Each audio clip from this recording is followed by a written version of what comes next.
జీవులందరూ వెళ్ళిపోతుంటారు ప్రయాణం. చిన్న చిన్న చిన్న చిన్న దివ్యల్లాగా చిన్న చిన్న దీపాలు వెలిగినట్టు వెలుగుతూ వెళ్ళిపోతుంటారు.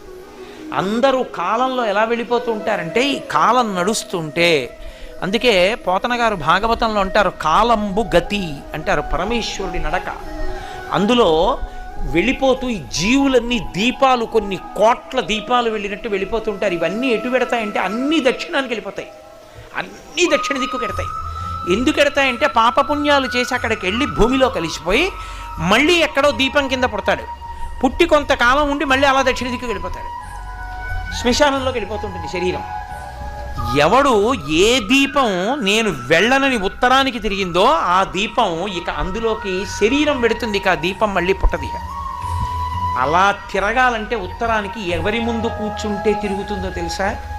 ఒక్క దక్షిణామూర్తి ముందే.